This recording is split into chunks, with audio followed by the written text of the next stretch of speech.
ఎలాంటిదో స్వయంగా రుచి చూసింది. పహల్గాం వంటి ఉగ్రదాడికి పాల్పడితే భారత ప్రతిక్రియ ఏ విధంగా ఉంటుందో తెలుసుకొని ఇంకా తేరుకోలేదు.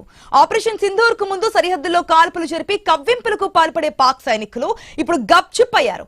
కానీ పాకిస్తాన్ నేతల మాటల కవ్వింపులు మాత్రం ఆగడం లేదు. ఈ మధ్య భారత రక్షణ మంత్రి రాజ్నాథ్ సింగ్ పాక్ ను ఉద్దేశించి స్ట్రైట్ వార్నింగ్ ఇచ్చారు.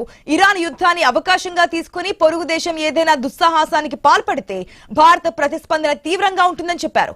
ఈ హెచ్చరికలతో పాక్ లో ప్రకంపనలు మొదలయ్యాయి. ఉలిక్కిపడి పిచ్చి ప్రేలాపనలకు దిగుతున్నారు పాక్ నేతలు. భారత్ పై మరొకసారి పాక్ రక్షణ మంత్రి ఖవాజా ఆసిఫ్ అక్కసు వెళ్లగక్కారు. పహల్గాం దాడికి ఏడాది కావస్తుండటంతో స్వరం పెంచుతున్నారు. అదే పనిగా విషం చిమ్ముతున్నారు. తమతో మరొకసారి ఘర్షణకు దిగితే పరిణామాలు తీవ్రంగా ఉంటాయన్నది ఆసిఫ్ మాట. ఎలాంటి దాడినైనా తిప్పికొడతామని చెప్పుకొచ్చారు. వాస్తవానికి పాకిస్తాన్ లో అంతర్గత సంక్షోభం తీవ్ర స్థాయికి చేరింది. లీటర్ పెట్రోల్ డీజిల్ ధరలు 500 రూపాయలకు చేరుకున్నాయి. ఆఫ్ఘాన్ తో వార్, టీటీపీ దాడులు, బిఎల్ఏ పోరాటాలతో నిత్యం సంక్షోభాన్ని ఎదుర్కొంటుంది పాకిస్తాన్.